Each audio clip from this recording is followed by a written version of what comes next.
대학교, 중고등학교 채플 예배를 자주 갑니다. 그리고 군부대 전도 집회, 그뿐 아니라 노방전도 또한 이러한 새신자들을 위한 집회도 자주 가게 됩니다. 하지만 오늘 고민하던 가운데 오늘 이 말씀만은 어떠한 단순한 복음의 내용을 정리해드려 처음으로 교회에 발을 옮기시는 그분들께만 호소하는 내용이 아니라 오늘 이곳에 모여 계신 기존 성도님들께도 하나님의 마음을 호소하고자 하는 그러한 심정으로 오늘 이 자리를 찾게 되었습니다. 몇 가지 이유가 있습니다. 첫 번째는요, 참된 전도는 그 어떠한 말로 하는 것이 아니라 하나님의 임재 자체가 교회 안에 회복되는 것이기 때문입니다. 하나님의 임재는 흡수력이 있는지라 교회 안에 진짜로 하나님의 임재가 회복되면 내가 말로 하지 않아도 전도는 이루어지게 돼 있다는 것입니다. 예배가 예배가 되는 것이고 성도가 성도의 자리로 돌아가는 것이고 교회가 본래의 모습을 회복하는 것이 진짜 전도이기 때문입니다. 그래서 오늘 이 시간 너무나 귀한 자리, 이 자리를 빌려서 어떠한 말로 오늘 처음으로 교회에 오신 분들을 설득하는 것도 중요하지만 오늘 그것 전에 오늘 기존에 계신 성도님들께 하나님의 마음을 호소하고자 이 자리를 찾게 되었습니다. 또 한 가지 오늘 이 말씀을 이대로 전하기로 한 이유가 있습니다. 그 이유는 아무리 좋은 이야기를 해봤자 기존에 교회 다니지 않으시는 분들은요, 이미 너무나 많은 상식을 가지고 계신 이 시대에 스스로 어떠한 자기 나름대로의 편견을 다 가지고 계시기 때문입니다. 너무나 많은 논크리스찬들을 저는 접할 수 있는 기회가 있습니다. 근데 가장 큰 문제는 복음에 대한 이해가 없어서 교회를 멀리하기보다도 교회를 향한 편견이 있기 때문에 교회를 멀리하는 경우가 더 많지 않나 생각이 됩니다. 그래서 오늘 이 시간 그 어떠한 것이 아니라 교회의 원래 모습을, 교회의 본래 모습을 보여드리는 것이 전도의 참된 도구가 되지 않나 생각이 됩니다. 교회 오늘 처음 오신 분들이나 오늘 이미 교회를 다니고 계신 분들께 말씀드리기 원하는 것은요, 교회라는 곳은 실수가 없는 곳이 아닙니다. 죄인들이 모인 곳이 교회입니다. 하지만 그 교회가 성화되어 가고 있는 과정 가운데 실수를 범할 수 있는지라, 교회도 변질될 수 있는지라 세상에게 욕을 먹을 수 있는 대상이 될 수 있다는 것입니다. 하지만 여러분, 오늘 처음 오신 분들께 다시 한번 호소를 드리기를 원하는 것은요, 소화제 하나에 부작용이 생겼다고 의학 전체를 버리는 것은 무지한 행위입니다. 예수님은 누구신가? 그분은 용서를 하시는 분이시고 우리의 죄를 사하시는 분이시고 죽은 자를 살리시는 분이시고 주님의 몸된 교회를 새롭게 하시는 분이십니다. 오늘 그러한 현장에 잘 오셨습니다. 교회는 실수가 없어서 교회가 아닙니다. 교회는 잘못했지만 회복을 경험할 수 있는 공동체이기에 교회입니다. 그래서 오늘 이 시간 처음 오신 분들이나 오늘 기존에 이미 신앙생활을 하고 계신 분들이나 하나님의 말씀 있는 그대로 타협 없이 우리 그 음성에 귀를 기울여보는 그러한 시간이 되었으면 좋겠습니다. 이것은 어떠한 초신자 혹은 새신자 뿐만이 아니라 우리 모두에게 하나님께서 호소하고 계신 교회의 참된 모습이고 우리를 부르시는 하나님의 음성입니다. 여러분, 이제는 참된 변화가 요구되는 그러한 시대에 우리가 살고 있다는 것입니다. 처음으로 교회에 나오신 분들이나 이미 교회에 다니시고 계신 분들이나 이제는 참된 변화가 요구되고 있다는 사실을 여러분 기억하시는 그러한 시간이 되기를 원합니다. 이제는 국가적으로 보나 교회적으로 보나 개인적으로 보나 참된 변화가 절실히 요구되는 시대에 우리가 살고 있습니다. 사실은 밤새도록 살펴보아도 왜 참된 변화가 그토록 요구되는지 우리가 다 살펴볼 수 없지만 오늘 이 시간 관계상 딱 3가지만 살펴보고요, 오늘 우리가 읽은 이 본문 말씀에 충실하게 하나님의 음성에 귀를 기울여보도록 하겠습니다. 첫 번째 이유는 참된 변화, 참된 회심, 참된 거듭남이 없이는 구원이 없기 때문입니다. 우리가 보통 예수님께서 나에게 허락하신 그 복음을 단순화시켜 물탄 복음으로 가볍게 여기지 않나 생각이 됩니다. 우리가 보통 교회에 나와서 신자 되고 교회 생활하며 구원받는다는 이 과정을요 너무나 가볍게 여기고 있습니다. 이렇게 생각을 합니다. 전도지 하나 주고요, 전도지의 내용 읽어보고 그 내용을 소개받은 다음에 그냥 그 전도지에 나와 있는 기도문을 따라서 읽으라고 합니다. 자, 따라서 읽어보세요. 네, 따라서 읽겠습니다. 나는 죄인입니다. 나는 죄인입니다. 내 마음을 엽니다. 내 마음을 엽니다. 내 안에 들어와 주세요. 내 안에 들어와 주세요. 나는 죄인입니다. 나는 죄인입니다. 나를 용서해 주세요. 나를 용서해 주세요. 예수님 이름으로 기도합니다. 아멘 하면 뭐라 그러죠? 이제 예수님 영접했으니까 구원받았습니다. 이제 예수님 영접 기도했으니까 천국 갑니다. 여러분, 한 가지 여쭤보겠습니다. 주문 외우면 구원받습니까? 주문 외워서 구원받는다고 말씀하시는 분들은요 이단 사이비 종교고요, 해리포터에서나 볼 수 있는 그것은 이상한 사상이 아닌가 생각이 됩니다. 성경에 보면 이러한 말씀이 있습니다. 사람이 마음으로 믿어 의에 이르고 입으로 시인하여 구원에 이른다. 하지만 이 말씀은요 원래 지금 현대 시대를 살아가고 있는 교회에게 말씀한 내용이 아니라 2000년 전에 존재했던 초대교회 그 당시에 세상을 향해서 선포했던 약속입니다. 그 당시 어떠한 시대였죠? 사실 약 100년 전 한국과도 다름이 없는 시대였습니다. 예수 믿으면요 참수당하고, 예수 믿는다고 작정하면 십자가형을 면치 못했고, 예수 믿기로 작정하는 순간 사자굴에 던짐을 당했던 그러한 시대였었어요. 그 당시 나도 예수를 영접합니다라는 그 고백은요 어떠한 기도문, 전도지 뒷면에 있는 그 말들을 따라서 외운 정도의 차원이 아니었다는 것입니다. 그 당시 나도 예수를 영접합니다라는 기도는요 바로 이런 뜻이었습니다. 나 죽어도 괜찮습니다. 내가 그토록 기다리던 구세주, 내가 그토록 기다리던 내 인생의 구원자, 내가 그토록 기다리던 메시아가 드디어 예수 그리스도임을 이젠 드디어 알았던지라 이제 나는 죽어도 상관이 없습니다. 그분이 나의 인생의 보화요, 그분이 내 인생의 흠모의 대상이요, 그분이 내 인생의 구원자요, 그분이 내 인생의 구세주인지라 난 여기서 죽어도 나에게는 한이 없습니다. 나 차라리 예수 믿고 죽겠습니다. 그렇게 마음으로 믿고 입으로 시인하면 제자가 되고 구원을 받는다는 거예요. 단순히 어떠한 전도지 따라서 외워서 구원받는다고 성경은 약속한 적이 없다는 것입니다. 여러분, 이것이 교회의 현실이에요. 하지만 여러분, 너무나 오랜 세월 동안 우리가 복음을 물탄 복음으로 가볍게 여겨 너무나 쉽게 여기지 않았나 생각이 됩니다.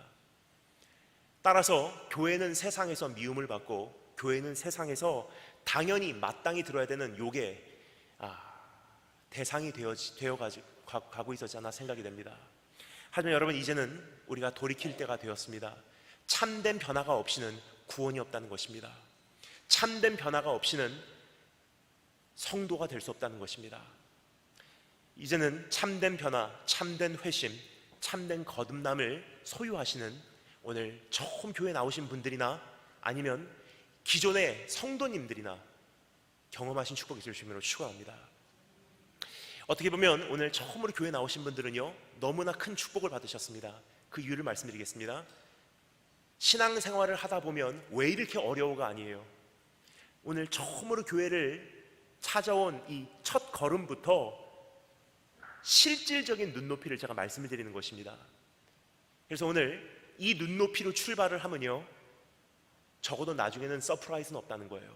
믿음 생활하면서 이게 내가 원했던 게 아닌데, 난 기도 응답 받으러 왔는데, 난 병치유 받으러 왔는데, 내가 좀 행복해지러 왔는데가 아니라 정말로 오늘 이 말씀을 듣고 이 눈높이부터 우리가 출발을 하면요 참된 성도가 되고요, 거듭나게 되고요, 변화가 있고요, 세상도 여러분을 통해서 변화를 받을 것입니다.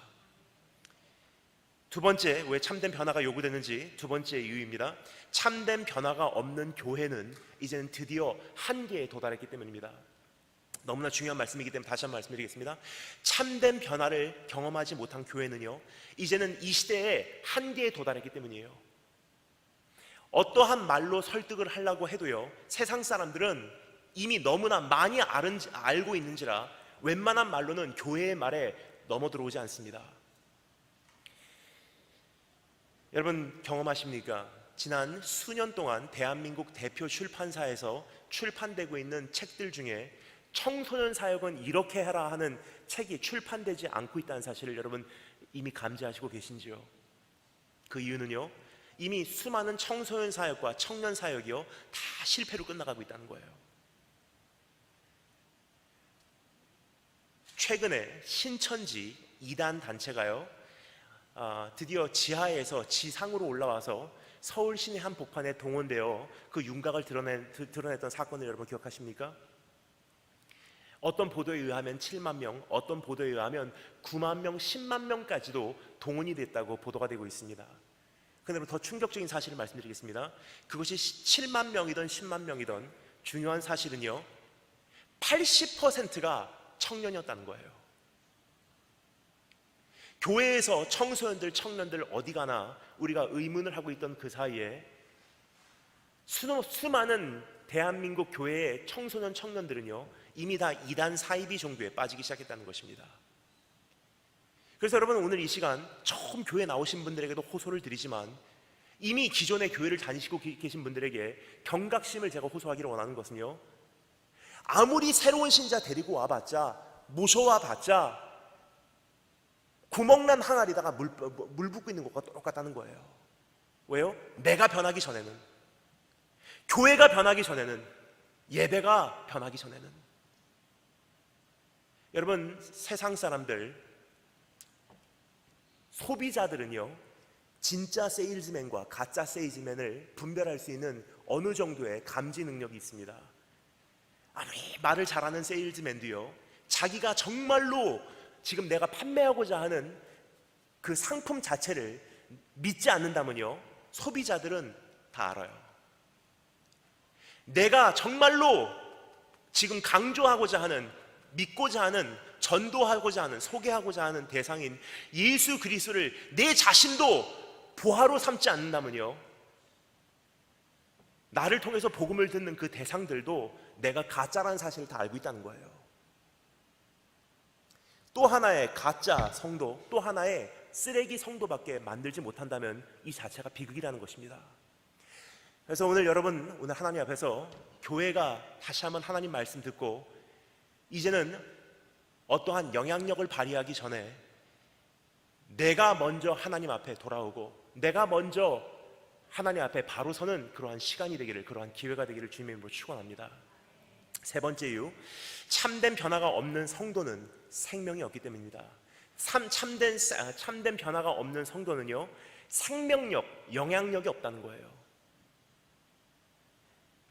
여러분 어떻습니까? 주님께서 우리에게 말씀하셨던 풍성한 삶을 오늘도 여러분 살아가고 계십니까? 아니면 마음 깊은 곳에서는 양심적으로 우리가 내 마음의 소리에 귀를 기울여 볼 때 이러한 음성이 내 귀에 감지되진 않고 있는지, 이게 정말로 풍성한 삶인가? 내가 정말 그렇게 삶을 살지 못하고 있는데 왠지 모르게 내 삶은 부족하고, 왠지 모르게 내 삶은 궁핍하고, 왠지 모르게 내 삶은 부족하고, 왠지 모르게 이게 성도의 삶이 아닌 것 같은데 하는 그 양심의 소리가 여러분 귓가에 오늘 들리시고 계신지요? 아니면 오늘 자신 있게 주님께서 나를 위해서 십자가에 달려서 죽으실 만큼 그러한 가치를 발견하신 그 풍성한 삶이 내 삶 속에 오늘 100% 누려지고 있는지 여러분 오늘 말씀하실 수 있습니까?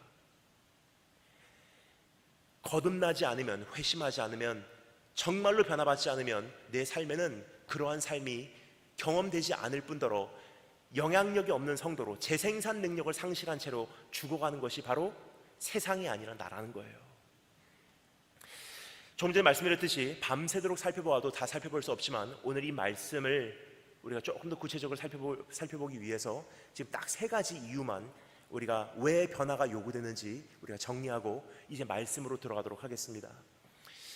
참된 변화는 그러면 어떻게 일어나는 것인지, 참된 교회는 어떻게 세워지는 것인지, 진짜 성도는 어떻게 되는 것인지 오늘 이 말씀에서 우리가 찾아볼 수가 있습니다. 지금 읽은 이 말씀, 시편 51편 말씀은 제가 짧게 배경을 설명드리도록 하겠습니다.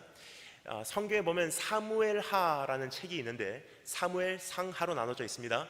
사무엘하 11장 12장에 보면 다윗이라는 왕의 기록이 되어 있습니다. 근데 다윗이라는 왕은 자기의 아내가 아니라 다른 사람의 아내를 범하는 간음죄를 저지르고 맙니다. 근데 그 여자가 잉태해버린 거예요. 밧세바라는 여인입니다. 근데 그 잉태한 사실을 감추기 위해서 밧세바라는 그 여인의 남편 우리아라는 장군을 전쟁터로 보내서 숨지게 합니다. 살인 사건을 저지르는 기록이 성경에 기록되어 있다는 것입니다. 여러분, 성경이 왜 진짜인 줄 아세요? 진짜로 우리의 종교를, 기독교라는 것을 선전하기를 원한다면요, 우리에게 약점이 되는 것은 성경에 기록되지 않아야지 마땅한 거예요. 그냥 성경은요, 있는 그대로 타협이 없이 without apology, 내 자신을 어떠한 보호하려고 하지 않고 있는 그대로 성경을 우리에게 알려주고 있어요. 우리가 그토록 존경할 수밖에 없는 그 다윗이라는 왕도요, 그러한 실수를 범했다는 거예요. 어느 여자를 범하고 그 남편을 전쟁터로 보내서 숨지게 합니다. 자기의 죄를 아무도 모를 거라 생각했지만 그 은밀한 죄악을 하나님께서는 나단이라는 선지자를 보내서 그 다윗 왕에게 폭로하시고 다윗 왕을 책망하시고 그 죄악에 대한 대가의 책임을 추궁하시는 장면을 사무엘하 11장 12장 말씀에서 우리는 볼 수가 있습니다. 그 장면을 제가 읽어드릴게요. 나단 선지자가 뭐라고 말하고 다윗이라는 왕이 뭐라고 대답하는지 제가 읽어드리도록 하겠습니다. 다윗이 나단에게 이르되 내가 여호와께 죄를 범하였노라. 나단이 다윗에게 말하되 여호와께서도 당신의 죄를 사하셨나니. 여러분, 예수님은요, 우리 하나님은요, 죄를 사하시는 분이십니다. 자, 그런데요, 하나님께서 당신의 죄를 사하셨나니 당신은 죽지 아니하려니와 이 일로 말미암아 여호와의 원수가, 하나님의 원수가 크게 비방할 거리를 얻게 하였사오니. 무슨 뜻이냐면요, 하나님께서 교회가 돌아오면 용서하신다는 거예요. 하지만 세상 사람들이 교회를 비방할 거리를 얻게 하면요, 자녀 세대가 단절이 된다는 뜻입니다. 세상 사람들이 비방할 거리를 얻게 하였으니 당신이 낳은 아이가 반드시 죽으리라. 나단이 자기 집으로 돌아가니라. 우리아의 아내가 다윗에게 낳은 아이를 여호와께서 치심에 심히 앓는지라. 다윗이 그 아이를 위하여 하나님께 간구하되 다윗이 금식하고 안에 들어가서 밤새도록 땅에 엎드리니 그 집에 늙은 자들이 그 곁에 서서 다윗을 땅에서 일으키려 하되 왕이 듣지 아니하고 더불어 그들과 먹지도 아니하니라. 바닥에서 씨름하는 장면이에요. 근데 그 아이는 결국 죽었고요. 하지만 다윗은 그 자리에서 하나님을 만나고 진짜로 변화를 경험하고 다시 한번 바닥에서 일어나서 나머지 경주를 달려낼 수 있는 원동력을 소유할 수 있었다는 것입니다. 따라서 오늘 이 말씀의 제목을요, 바닥에서의 씨름이라고 쳐봤습니다. 왜냐? 이제는 영적으로 보나 사회적으로 보나 우리의 경건 생활로 보나 교회 사역적으로 보나 나의 영적 어떠한 능력으로 보나 바닥을 쳐버린 지금 이 시대에 첫 번째, 쉽게 일어나려고 하지 마십시오. 바닥에서 씨름하시는 기회가 되시고요, 바닥에서 씨름했던 만큼 바닥에서 주님을 정말로 만나고 정말로 회개하고 정말로 변화받고 진짜로 하나님의 생명을 소유하고 일어나서 이젠 또 한 시대를 감당하는 우리 대한민국 교회가 되기 위해서, 우리 송월교회가 되기 위해서 주님의 이름으로 축원합니다. 한번 따라서 감사합니다. 바닥에서 씨름하자. 바닥에서 씨름하자. 오늘 이 말씀을 드리면서 제가 한 가지 설명을 드릴게요. 가만히 제가 돌아다니다 보니까 여러분, 저는요 1년에 만나는 논크리스찬들, 교회를 안 다니시는 분들의 수가요, 그분들에게 말씀을 전할 수 있는 기회에 제가 만나게 되는 그 논크리스찬들의 수가 1년에 약 10,000명 정도가 됩니다. 그런데 지난 그 10몇 년 동안의 이러한 생활 속에서 제 안에 정리가 되는 것이 있습니다. 처음으로 교회를 나오시는 분들은요, 많은 경우 왜 나오시냐? 교회가 세련돼서? 아니에요. 교회가 세상의 어떤 문화와 비슷해서? 아니에요. 진짜로 왜 교회를 찾아오시냐를 물어보면요, 참 희한해요. 세상이 싫어서 교회를 와요. 근데 안타까운 것은요, 세상이 싫어서, 세상에 지쳐서, 세상이 피곤해서, 세상에서 수고하다가 뭔가 생명이 있을까 해서 교회를 왔는데, 교회를 오는 순간 세상하고 똑같은 거예요. 그 사람들은 절대로 교회에서 정착하지 못할 뿐더러 교회에서 참된 생명을 얻지를 못합니다. 그래서 오늘 처음 교회 나오신 분들, 한 분이 되었던 20분이 되었던, 오늘 정말 잘 오신 거예요. 왜냐? 이제는 세상 냄새가 나는 교회가 아니라, 세상을 흉내내는 교회가 아니라, 세상의 어떠한 가요 문화와 세상의 어떠한 연애 오락 문화를 따라가는 교회가 아니라, 진짜 하나님의 말씀이 이 말씀이라는 사실을 우리가 깨닫고 오늘 하나님의 말씀을 내 가슴에 되새기며 그것으로 인해서 참된 생명을 우리가 경험을 한다면 오지 말라 그래도 성도들은 오게 돼 있어요. 예수 믿는다고 죽인다고 해도 성도들은 그 예수를 선택하게 돼 있다는 거예요. 여러분, 이제는 그러한 변화를 경험할 때가 되었습니다. 이제부터 우리가 달려가야 될 경주가 아직도 남아있고요, 우리가 아직도 싸워야 될 싸움이 남아있고요, 감당하지 않으면 안 되는 한 시대가 또 남아있습니다. 급속도로 물 빠져나가듯이 빠져나가는 대한민국 교회, 특별히 우리 교회의 청소년들과 청년들, 우리가 어떻게 하겠습니까? 이제 주님께서 말씀하십니다. 예루살렘의 딸들아, 나를 위해 울지 말고 너와 너의 자녀를 위해 울어라. 무슨 뜻이냐면요, 아인슈타인이 말했죠. 세상에서 벌들이 없어지기 시작하면요, 세상의 종말이 수년 내에 온다고. 똑같은 맥락이에요. 교회 안에서 우리의 자녀들의 모습이 사라지기 시작하면요, 그 교회는 이제 수년 내에 끝난다는 거예요. 유럽 교회가 이미 그 길을 갔고요, 미국 교회가 그 철로를 지금 따라가고 있고요, 지금 대한민국 교회가 그것을 그대로 복제하고 있다는 것입니다.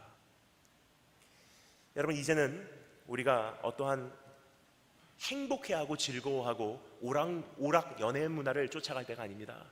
하나님 앞에서 오늘 이 말씀을 통해서 참된 변화를 단 한 분만이라도 경험하시고 나를 통해서 부흥이 일어나시는 축복이 주시므로 축원합니다.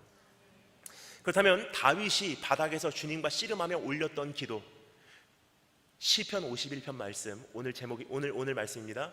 이 말씀에 담겨져 있는 다윗의 기도의 다섯 가지 기둥입니다. 5가지 원소, 이 5가지를 우리가 한번 정리해보므로 내가 참된 변화를 경험하는 가운데 가이드라인이 되기를 주님으로 축원합니다. 첫 번째, 기억하라. 두 번째, 회개하라. 세 번째, 갈망하라. 네 번째, 서원하라. 5번째, 중보하라. 어떤 분들에게는 이 5가지 단어가요, 생소하게 들리실 수 있어도 제가 한 가지 이 말씀을 정리해 나가며 풀이해 드리도록 하겠습니다. 그럼 첫 번째 한번 따라해 주시겠습니다. 기억하라. 교회는 하나님의 말씀을 근거로 신앙생활이 설립되는 곳입니다. 따라서 오늘 처음 교회 나오신 분들도요, 하나님 말씀 펼치신 거 말씀 마칠 때까지 덮지 마시고 우리 구절 살펴 내려가도록 하겠습니다. 오늘 강단 위에 서 있는 설교자, 목사, 선교사는 그냥 어떠한 마우스피스, 입술일 뿐, 도구일 뿐, 오늘 이 말씀은 하나님께서 직접 말씀하시고 계신 내용입니다. 따라서 오늘 말씀 펼치신 거 하나님을 경외하는 마음으로 오늘 덮지 마시고 구절 살펴 내려가도록 하겠습니다. 우리 기억하라 말씀하신 하나님의 음성을요, 오늘 읽은 이 본문 말씀 1절 2절 말씀을 통해서 다시 한번 확인하고자 내 가슴에 되새기고자 읽어보도록 하겠습니다. 1절 2절 다 같이 한 목소리 읽겠습니다. 시작.